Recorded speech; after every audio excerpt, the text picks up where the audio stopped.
Canton Town Hall in the heart of London and was well attended both by Britishers and by Indians. After Srila Prabhupada's brief lecture, only about 15 minutes, a lively question and answer session began. Women, would you say Krishna is God or Krishna is love? Prabhupada, without love, how can Krishna be God? Women, no, I asked you. Prabhupada, yes, that is the real position. Krishna means all attractive. Anything which is all attractive, you generally love. Men. Then the particle of the Supreme Being, man, is also all love. Prabhupada, yes, you are part and parcel of Krishna. You want to love somebody, and Krishna wants to love you. This is loving exchange. But instead of loving Krishna, you are trying to love something else. That is your trouble. The love is there in you, and Krishna, and when the love will be exchanged between you and Krishna, that will be your perfection of life. Men, thank you. Indian women, would it matter if I worship any other? Would it matter whether I worship Krishna or Shiva or Christ or Buddha? Would it matter? Prabhupada, if you worship Shiva, you'll get Shiva. If you worship Krishna, you'll get Krishna. Why do you expect Krishna by worshiping Shiva? What is your idea? Indian woman, my idea is, would it matter? Prabhupada, don't you suppose if you purchase a ticket for India, you'll go to India. How can you go to America? Indian woman, this is not the point. Prabhupada, this is the point. This is explained in Bhagavad Gita. Yanti Deva Vrata Devan Pitrin Yanti Pitir Vrata. Indian woman. But my point is, Prabhupada, your points you understand. Why don't you understand the description of Bhagavad Gita? If you worship demigods like Shiva and others, you will go there. If you worship Krishna, you will go to Krishna. What is the difficulty to understand? Indian woman, do you think that Shiva is a demigod? Prabhupada, yes, why not? Indian woman, but Krishna says that it doesn't matter the way you worship. All means have the same goal, and you will reach the same goal. You can take the different paths, but you will come to me eventually. Prabhupada, try to understand. Suppose you have to go to the 42nd floor of a building, and you are going up one after another. So the goal is 42nd story. But you cannot claim that after going a few steps, I have come to the goal, the 42nd story. The path is one, that's all right. But you have to reach the ultimate goal. You do not know what is the ultimate goal. You simply say all paths reach to this goal, but you do not know what is the ultimate goal. A young hippie stood up and shouted, "Hey Swamiji!" People in the audience turned around and looked. You said if we're not careful, in the next life we'll become a dog. But I want to tell you that I don't mind if I become a dog in my next life. You have my blessings, said Srila Prabhupada. And the young man sat down. Jai Srila Prabhupada. Very interesting. Actually, very intelligent questions if you see that the audience actually back then they were asking the questions. So we will begin today's reading. Om Namo Bhagavate Vasudevaya. Om Namo Bhagavate Vasudevaya. Om Namo Bhagavate Vasudevaya. Om Namo Bhagavate Vasudevaya. Om Namo Bhagavate Vasudevaya. Om Namo Bhagavate Vasudevaya. Narayanam Namaskritya Naram Chaiva Narottamam Devim Saraswatim Vyasam Tato Jayamudiriya. Nastapayeshu Bhadreshu Nityam Bhagavati Sevaya. Bhagavate Tamam Shloke Bhaktir Bhavati Nishri. So today we are reading from Srimad Bhagavatam, Canto 5, Chapter 5, verse 25, Lord Rishabhadev's teaching to his sons. We can read. And so we'll go to this. Mato Vyananta Parata Parasma. Mato Vyananta Parata Parasma. Swarga Pavargadhipate Nikinche. Swarga Pavargadhipate Nikinche. Yesham Kinyushavitirena Kesam. Yesham Kinyushavitirena Kesam. Akinchana Bhakti Bhajam. Akinchana Bhakti Bhajam. Madhurti Ananta Parata Parasma. Madhurti Ananta Parata Parasma. Swarga Pavarga Vipatena Kinche. Swarga Pavarga Vipatena Kinche. Yesham Kinyuksha Vitirena Kesam. Yesham Kinyuksha Vitirena Kesam. Akinchana May Bhakti Bhajam. Akinchana May Bhakti Bhajam. Madhurti Ananta Parata Parasma. Madhurti Ananta Parata Parasma. Swarga Pavarga Vipatena Kinche. Swarga Pavarga Vipatena Kinche. Yesham Kinyusha Vitirena Kesam. Yesham Kinyusha Vitirena Kesam. Akinchana May Bhakti Bhajam. Akinchana May Bhakti Bhajam. Like to try? Matopi ananta parata parasma. Matopi ananta parata parasma. Swarga pavarga vipatena kinche. Swarga Pavarga Vipatena Kinche. Yesa kipusa itarana kesam. Yesham Kinyusha Vitirena Kesam. Akinchana Mai Bhakti Bhajam. Akinchana May Bhakti Bhajam. Matopinanta Parata Parasma. Matopinanta Parata Parasma. Swarga Pavarga Vipatena Kinche. Swarga Pavarga Vipatena Kinche. Yesam Kinyusha Vitirena Kesam. Yesam Kinyusha Vitirena Kesam. Akinchana May Bhakti Bhajam. Akinchana May Bhakti Bhajam. Matopyananta Parata Parasma. Matopyananta Parata Parasma. Swarga Pavarga Vipatena Kinche. Swarga Pavarga Vipatena Kinche. Yesham Kinyusha Vitirena Kesam. Yesham Kinyusha Vitirena Kesam. Akinchana May Bhakti Bhajam. Akinchana May Bhakti Bhajam.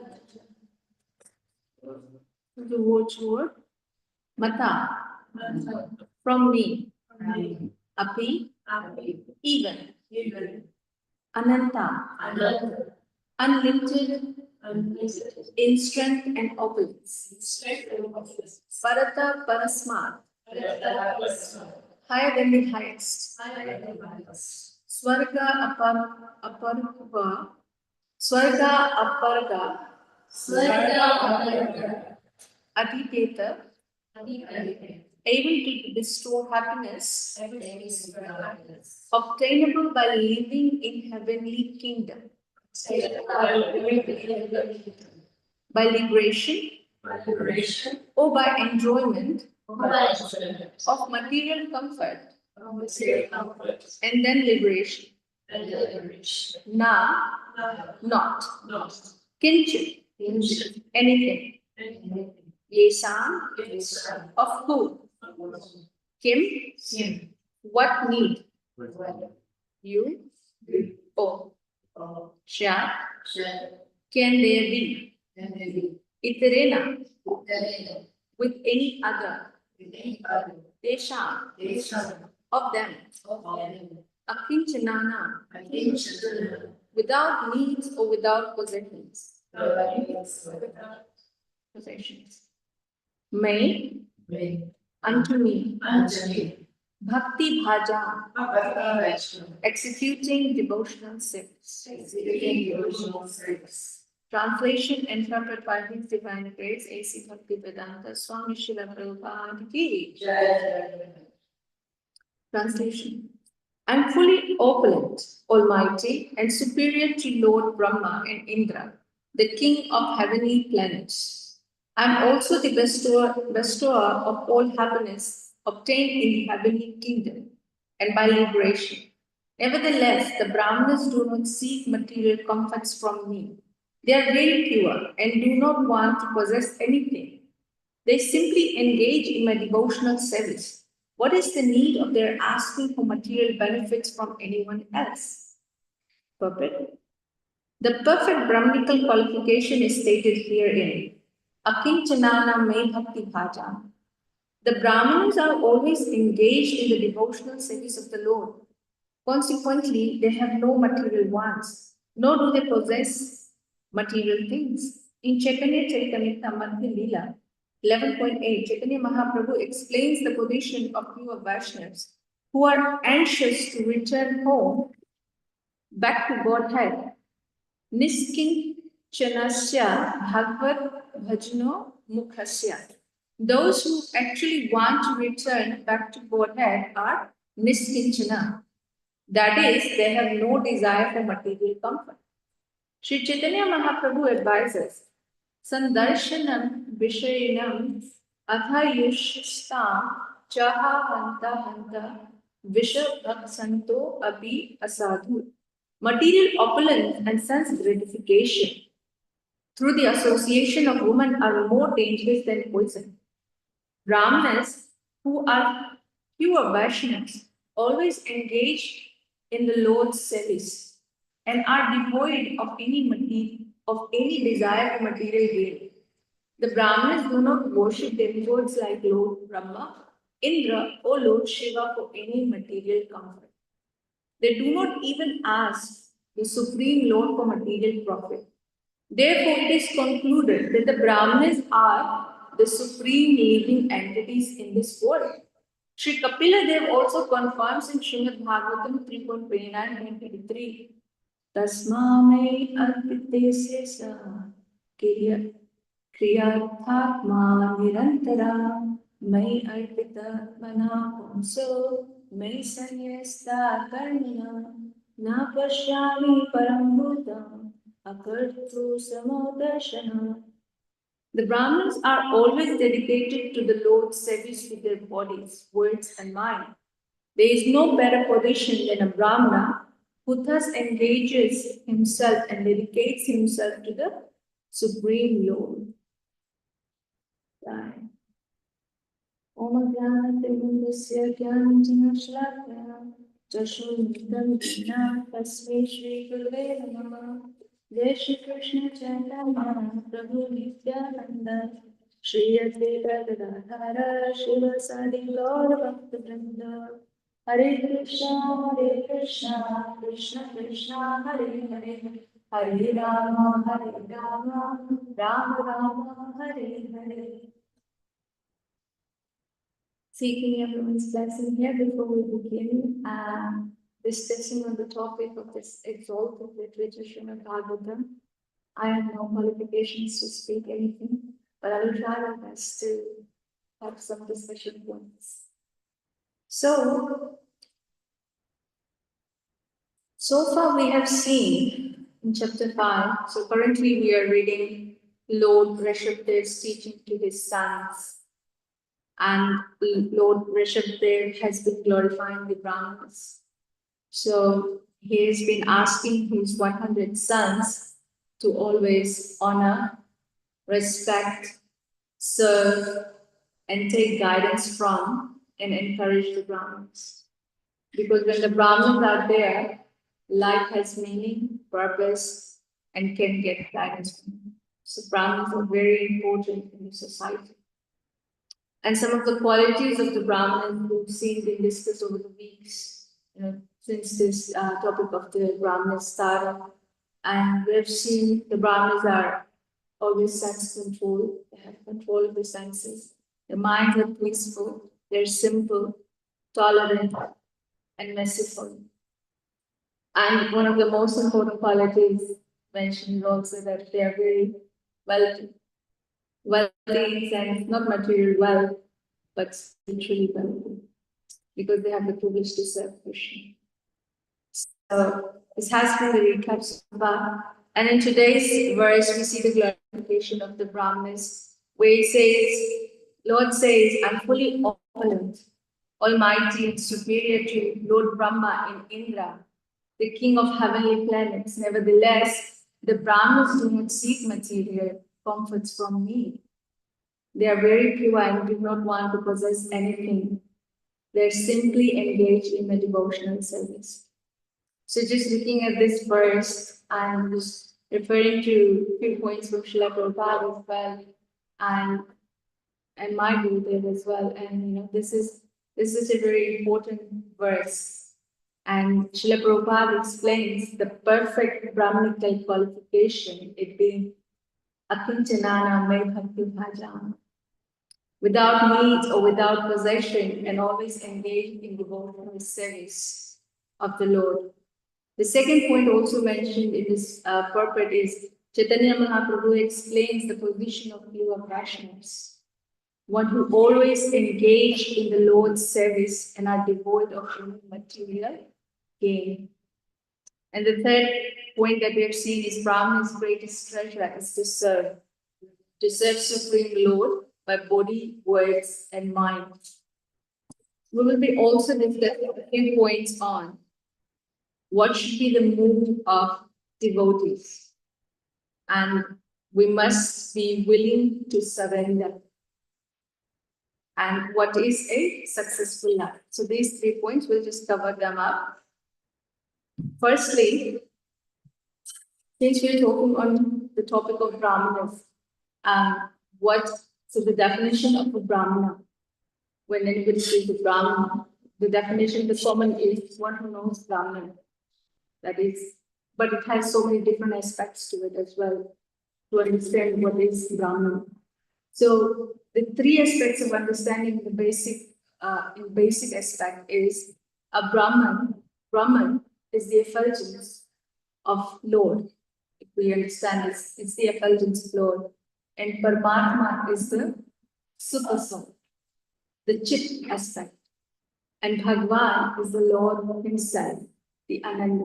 So if somebody knows Brahman, it's not the complete Lord himself, because the Lord is when you know the all 3 aspects, Brahman, Paramatma, and Bhagwan, Satchit Ananda. So Srila Prabhupada over here in this purport is referring to the Vaishnavas, the pure Brahmanas, who have no desire for material comfort. And this is a very high standard. If we look at it, it's such a high standard. Think about it, having no material desire. It's like, is it feasible in a way that having no material desire? But Srila Prabhupada, he's explaining that how we can develop something like that, because it's very hard. It's like beyond talking. That having no material desires. So those who are pure Vaishnavas are automatically Brahmanas. So the pure Vaishnavas are the ones who serve Krishna who are dedicated to Krishna, who are serving Krishna every day. So they're pure Vaishnavas. So we see an example from Krishna book, a Leela from Krishna book, the ritualistic Brahmins and their wives, just to see the difference between who are real Brahmins. So, as you know, the story goes. I'll probably just, reiterate it again. Um, so one time, the cowherd boys, they were in the forest with Krishna and Balram, and they got hungry. And they reached out to Krishna and said, Krishna, we're very hungry. We need to eat something. We're like starved. Krishna said, okay, don't worry. It's all sorted. I'll take care of it. Don't worry about it. And he said, you know what? Nearby, just close by, there's Brahmanas who are doing the ritualistic yajna. And you can go and ask them in the name of Balram, not Krishna. Ask in the name of Balram that, oh, he's hungry, we're in the forest, can you please give us some remnants of food? And, and by doing so, obviously, their yajna will be justified because, it's Balram. So the boys went, and Krishna also explains, if you read the Leela, Krishna explains that the reason why he said that, oh, ask in the name of Balram, not himself, is just because Krishna was considered to be a Vaishya because, he's born Atmamaya. So, and Lord Balram, whereas first was their son, so he is referred to as Kshatriya. So anybody who will give alms or will give something, will give it to a Kshatriya, but not to a Vaishya. A Vaishya can go and open his own business. So the boy said, okay, that's fine, we'll go. And they went, and the Brahmins, they were preparing for the yajna, they were sitting and they were doing this stuff. The boys went and they paid their obeisances, they pray, they pray, and they glorified the Brahmins that, they're such an important part of the society, they're so much needed. And then they begged for some food. And the Brahmins didn't even look. The boys were totally ignored. And the boys, after so much glorification, even though Krishna said, don't say that I wanted food, just, but the boys added, how can they not add Krishna? So the boys added that Krishna and Balaram needed some food. The Brahmins didn't acknowledge it at all. So the boys, they went back to Krishna and they said, Krishna, this wasn't successful. We didn't get through it. And the Brahmins didn't even look at us. So Krishna said, okay, now you go to the wives. The wives were actually great devotees of Krishna. And they were always meditating on Krishna. So, and this was the time Krishna and Balaram thought that it's time to deliver the wives and keep them mercy. So he told the boys to go back and see the wives and ask for the same thing, and you will be successful this time. So the boys went and they met the ladies, the wives, and the wives were all beautifully decorated, and they were sitting and waiting for the yajna to start. And they said, "Oh, Krishna and Balram are there; they're waiting, and they're hungry and they would like to have some food." The wives, without thinking anything, they just stood up and they started packing all the yajna, all the peripherals and all the ingredients they had for the yajna. They packed everything up and they were ready to go. As soon as they were ready to go, the husbands, the relatives, the sons, they were like, where are you going? And they were trying to have conversation, but the ladies didn't even look. The wives, they just straight went to see Krishna. So just like the Brahmins, they ignored the boys, the cowherd boys. Now the wives were ignoring the husbands and the whole relatives. So they just had the focus to see Krishna. So they went and they met Krishna and they were so overjoyed. They gave the foodstuffs and Krishna and Balaram, they ate, the boys ate, so everybody ate to their satisfaction. And over there, the wives, they also developed the loving exchange with Krishna in a conjugal manner. and they just didn't want to return. But Krishna advised them that, no, you have to go back to your husbands now and to your relatives. So the wife said, no, they won't accept us. Krishna said, no, they will accept you, go back. So when they went back, because Krishna as Paramatma in their heart, changed the way the Brahmanis, the whole relatives were looking at the wives and accepted the wives to come back, and they were so joyed and so happy to have them back. And also the Brahmins at that point realized that the wives were actually greater devotees than themselves. Even though the Brahmins were practicing so many ritualistic activities, the whole Vedic system, I mean, all the rituals that they were performing, at the end of the day, that is to realize Krishna. And at that point, they realized that the wives were better than them. They were highly great devotees of Krishna.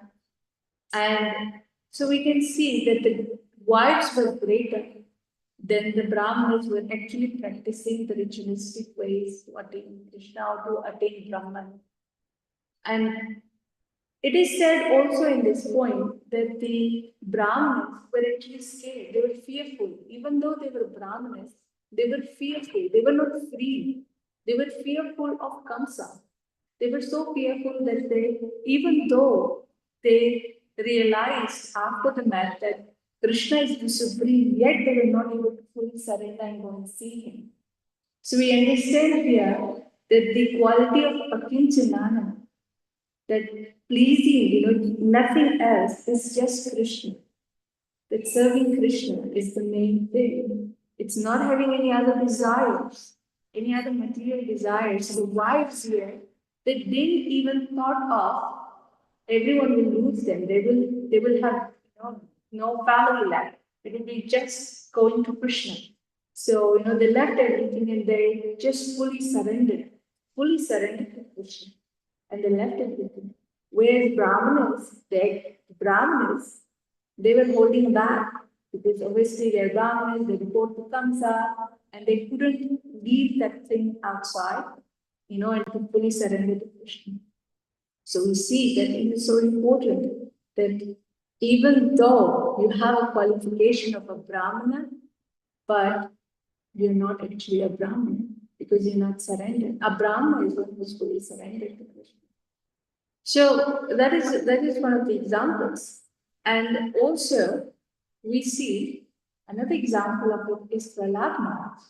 Prahlad Maharaj, he was born in a Asura family. He was born in an Asura family, Hiranyakashipu. Oh my God, he literally, if you look at in today's world, if you know, even we have laws in the world, right now, for beating children, we cannot beat the children. But Hiranyakashipu, he won't be on. He was throwing Prahlad off the cliff, he was running him, throwing him in the poisonous snake rooms, and sitting him on a fire. So he had all the means he could think of just to play Prahlad Maharaj. And but Prahlad Maharaj was a devotee. He was fully surrendered to Krishna. And because he was fully surrendered to Krishna, he had no fear. And with that no fear, he was able to be saved and protected from by Lord always. So we see that this is the mood, isn't it? That fully surrendering and serving the Lord. So what it means to be Akinsanana May Bhakti Bhajam. Prabhupada says to attain bhakti or pure devotional service, one has to come to the point of desiring nothing else. Desiring nothing else. That's heavy. I would say that's very heavy, not to desire anything. We all have desires. I guess that's what, we're trying to always have a goal to reach, and the goal turns around to be a material goal. So this is very high and very exalted position. So this is very exalted. Person engaged in it, they do not care for heavenly planets or liberation. They consider these rewards insignificant. It is also said by Prabhupada Saraswati, the liberation of becoming one with the Supreme is as good as going to hell. So for a devotee, liberation, no. It's a no. Because liberation is same as going to hell. And same for in merging into Brahmajyoti or anything like that. Devotees, it's all about serving the Lord. And we cannot be either. So even liberation or Brahmajyoti, that's not gonna do any good to us. So for a devotee, it is as good as going to hell. So we understand from scriptures, Svargalok is part of material creation. So suppose you become Indra, the king of heavenly planets. Still, that is not a permanent position. So we have Lord Brahma, Lord Indra. These are all sitting on high posts by doing pious activities. So it is, and at the end of their life, they will again come back.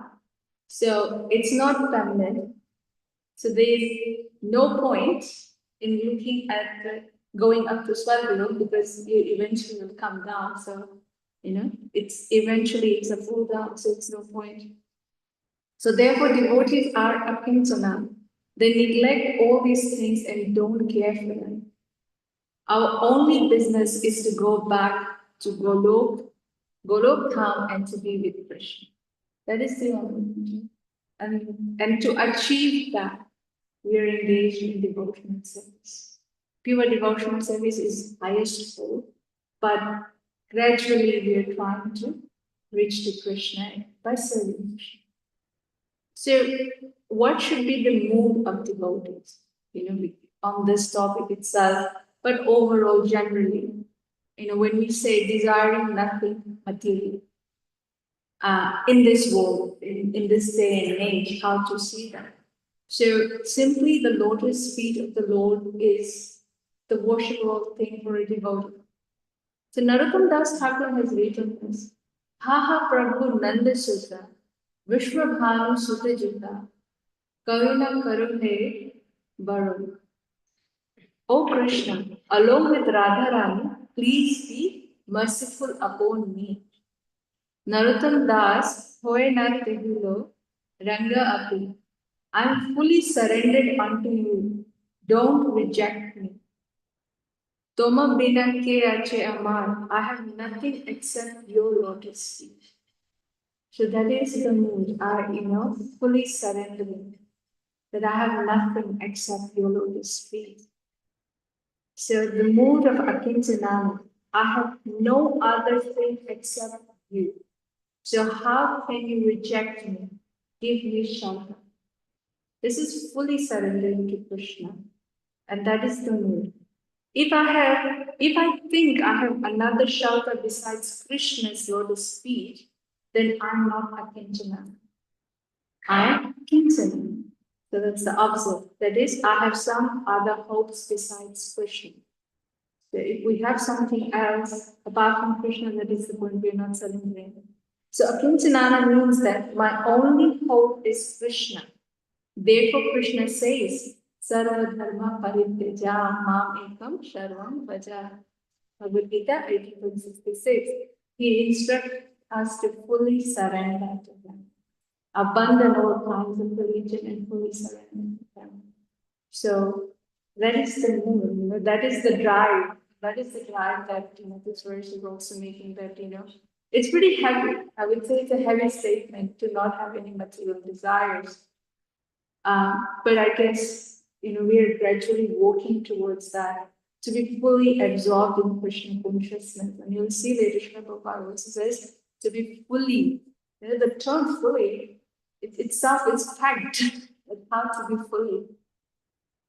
So the point where we fully surrender is the point where bhakti begins. So bhakti yoga begins. So the other thing that we can see over here is the willingness. We must be willing to surrender. So bhakti devotional service is not easy, but at the same time, it is very easy. This is Srila Prabhupada's writing. That it's not easy, but at the same time, it's very easy. It is one moment's business, but we must be willing to do that. So Krishna says, surrender unto me. If we do that, then immediately we are on bhakti stage. But problem is that we are not willing to fully surrender. We have taken millions and millions and millions of births, yet people are not willing to take upon bhakti. Like, obviously, we see it around us. We see it so much around us. Um, People are not willing to even utter God's name in their mouth. It's very hard. It's very hard. And materially so gross in the activities of the world than serving Lord or coming to Lord. I mean, we have it in our community also. We see how how the religion, I mean, how the practices by people are deteriorating, and it is sad to see that the people are not engaged in bhakti life anymore, and it is becoming burden in a way that they are not able to even allocate 30 minutes for anything. So I was having this conversation with one of my friends, and he happened to be going through a bit of difficult time in life, and I was like trying my level best. Oh, why don't you just chant? It will be very nice. And even I tried, but the list goes on. I have to do this, I have to do that, and by the time I get home, it's this and that, and the kids and the wife and this and that. I'm like, okay, maybe why don't we just try listening? That will be nice because, like we know, I mean, because if when we start being in Krishna consciousness, we feel that even though the problems are there, but you have a way to tackle them. You don't feel it. It comes and goes, and you have devotee association, you have the shastra, you have the chanting, and you feel protected. You feel protected.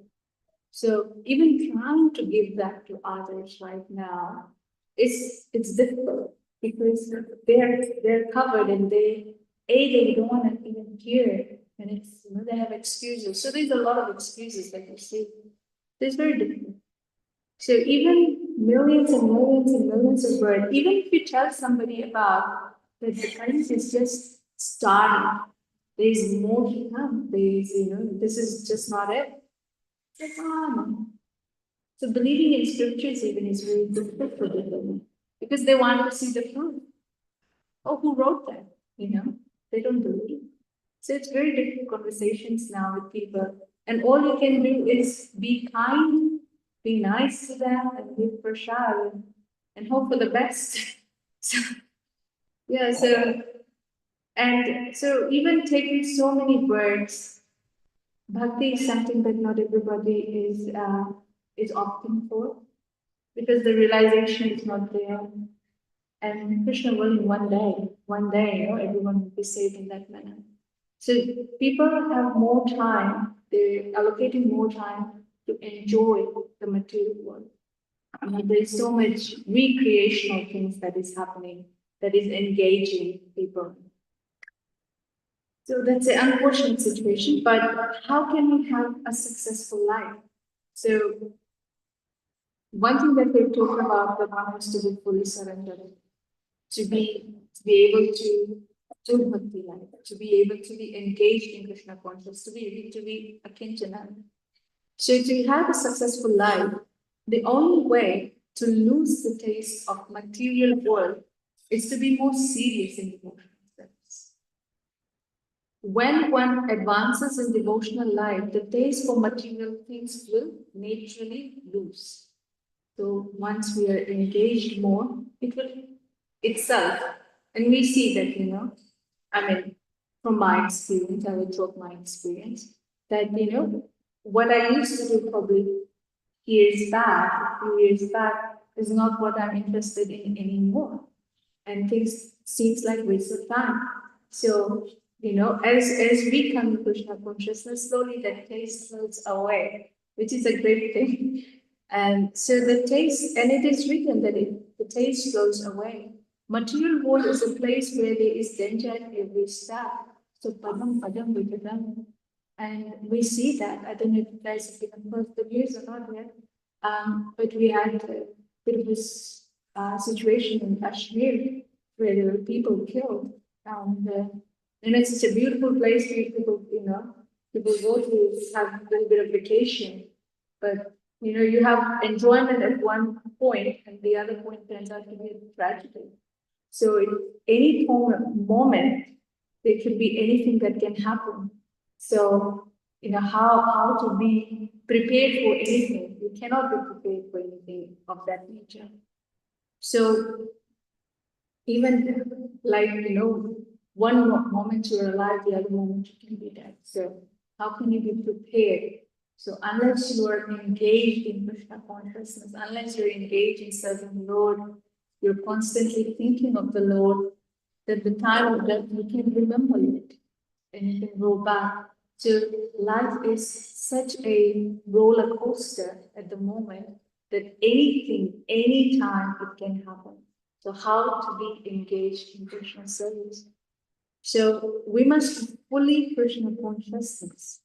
So the success of our life is to remember Krishna at the end of life. So the devotee's business is to always remember Krishna and never forget Krishna. And how we do that? By completely surrendering unto the Lord. And Krishna gives us assurance in Bhagavad Gita 1865.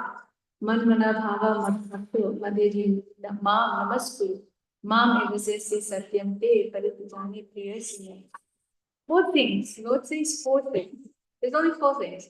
Always think of me, become a devotee, worship me, and offer your homages unto me.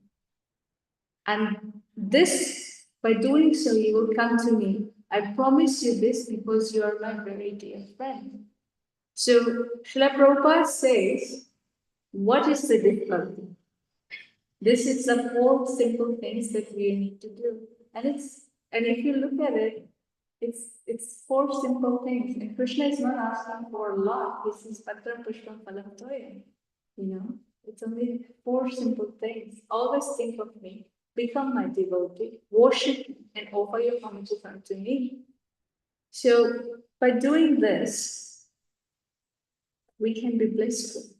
We can be in bhakti yoga. We can be in the process of liberating our life or reaching our ultimate goal, back to God, back to Krishna. So by just serving Krishna, and we have such a beautiful process created by Srila Prabhupada already. It's like we just walking in it. It's like already the battle process is ready. You're just working on it. There's no difficulty now. That you can engage yourself in serving the Radha Gitari. You can engage yourself in anything around the temple, dishes, washing dishes, mopping, garlands. There's so many services available just to serve the Lord. And even devotees serving in their own home. So fully engaging ourselves in Krishna's service. Just simply by this, just think of Krishna. And automatically Krishna is helping you to actually achieve them. So this is a very simple process. If Srila Prabhupada says if we do all these four things and reject everything else, our life will be successful. And we will reach back to Godhead at home. With that, I will stop. If anybody have any questions or any comments? Very so thank you for the beautiful explanation. Yeah, we are so fortunate that we're here and hearing with them. So how do we increase our pace for hearing? Yes, good question, Mataji. I'm also working on that. No, it's. I think one thing, Mataji, that I personally felt, this is a blessing to be able to give Bhagavatam classes, because Bhagavatam classes, because if you have to speak, you have to know what you have to speak. So you will be. First thing is you're reading, you need to read. To read, you need to hear. So you need to hear how others speak, what they're talking about, the lectures, going back to lectures, hearing lectures and understanding. So your hearing actually sharpens. And hearing is such a good thing right now. So just by doing this seva, I personally have increased a little taste for hearing. And it's just not hearing, but attentive hearing is also there. That and repeatedly hearing also helps a lot because you miss a point and then you go back. Oh, okay, I missed this point. This is also very interesting. So yes, even I think Mataji, I know you're a teacher. So it's by things that you learn quicker is by hearing. It's like most of the time hearing is very vital. Understanding is much clearer when you hear it. So this is one of the things that has worked for me. That it has increased my attention to listening just by reading Srimad Bhagavatam and giving some discourse on that. And yeah, and some discussion. I hope that helps. The next question is, what if you don't actually give a lecture? Or you don't have the confidence to give a lecture? But your guru tells you have to be here, you have to read or something. Then the other thing you can do is probably buddy up, buddy system. I think buddy system is also pretty great. I used to do that also. That worked for me for Mangalarti. Coming from Mangalarti, I think was a buddy system for me. To see others coming, you come. You force yourself out of the bed. But I think buddy system would be very nice. If there is somebody who can be with your friends or something that let's have an hour or so, let's have a hearing session together. I think that would be nice. That will increase. I think a lot of things in life obviously you need inspiration. You need constant inspiration, otherwise you'll just go downhill. You name it, anything. And you just need somebody to just tap on the shoulder and the day that you're a little lazy, the other person could be, no, no, no, let's do it, let's do it. If the other person is done, oh, no, no, we have to do it, we have to do it. So I think that would be helpful. Very nice. Yeah, because we always have this thing that, oh, your friends from my viewpoint, oh, she's so advanced, she's giving a picture there. But if I only speak with one person, maybe it's not as much as advancement as you speak to many.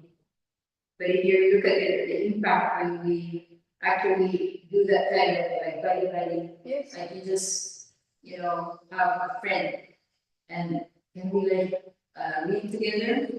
I know the Bermuda Marbles group, there are many of them doing this, like reading together, like just they read a book of India, for example. Yeah. Just two friends. I remember one from Bishop. So yes, this reading groups. So this reading group, that reading group, like maybe 2 or 3 or 4 friends together, like in a group chat. Yeah. Yeah, that's really good. Yeah, and it does work. It does work. It's just you need a bit of enthusiasm and a motivation to be there to help that to keep that going. And then that little bit of taste comes that you want to do it. Yes. Thank you so much. No, it's good. Like you mentioned that we Krishna consciously is safe. So his mother was very surrendered and he kind of feels invincible that getting back to heaven because Krishna is doing.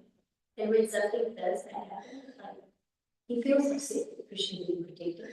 So how should I do now? Wow. Okay. That's a difficult one. So he experienced something. Something bad. So like she loves Krishna so much. She feels invincible. It's like there's a shield protecting nothing. So when something does bad, I'm like, he feels so safe. So what should I do? How should I, make him feel better? Yeah, I think that's a Good question, and Mataji's are here with more experience. They can comment on it because I haven't come across such situations yet. That is naturally to develop that with things, remind order that look at the time, there's so what I have to go through, look what we're going to go through, being in Christian consciousness doesn't mean nothing bad is ever going to happen to you. It just means Krishna will be there with you when that happens. So just because something bad happens doesn't mean Krishna's not there. It's just so okay. We can't stop the bad things happening. Yes, but Krishna is there because he helps us understand the bad things and the truth and become totally involved in that. That's the Yes, very similar thing that like tell a story, like Durga, kick out, get out here, and then Durga had to go first alone. But he didn't feel that Krishna doesn't love him. But in the Christian tradition, we have these footprints in the sand. It's really nice. It's like a footprints in the sand. So it's like a story of in the poetic one, and then usually the Christians they put it in like posters or something, and because it's really touching. So in that point, saying that the devotee of Christ is saying, "Oh, during my problem, we're not there because I only saw one set of footprints. So when we were walking together, when I was walking with you, there were two sets of footprints. But now that I'm in my, difficulty, I only see one set of footprints." And then Jesus replied, said, "At that time, I carried you." Yeah. During your time of difficulty, you only saw one footprint. And that footprint was mine because I carried you. Yeah, it's kind of poetic and really cool. Yeah, so. The other thing that I'm thinking is, like bad things is one thing, and the other thing that I think we should tell the kids also is that most of the time they want things their way, isn't it? Oh, mama, I want this, this is what I want and stuff. And when they don't get it, that's I guess sometimes a different drama. But we need to sort of, I don't know how, maybe in a gentle way or some other way, that we can tell them that, if things don't go your way, because this is learnings of life anyways, right? If things don't go your way, there's a better plan, something really better out for you. As they're growing up, obviously, like things that happen in school, things that happen as they are probably, progressing in life, that, things will not always go your way, because Krishna has a better plan. So, that kind of teaching is very good. Then they learn from the beginning that, it's not always what I want. It's Krishna wants Krishna. Yeah. I would also like to add that maybe we can also tell them, oh, Krishna is testing, making you stronger. Yes. See, how much energy you have, how much ability you can. I usually say this situation really worse. So it's just bring you up, you felt it was a little bit worse. So Yeah. I understand. Usually it's just regards to you or hurt or something like that. Very good. I think that's moving on so much also from witnessing how we deal with things that happen to us. That I'm really open with stuff in that if I'm upset or if I'm hurt or if I'm, my process of dealing with that, I always share that with her so that she can see how, how we deal with things like living with Krishna and feeling Krishna's love, when things Great, thank you. Srila Bhagavatam ki jai. Srila Prabhupada ki jai.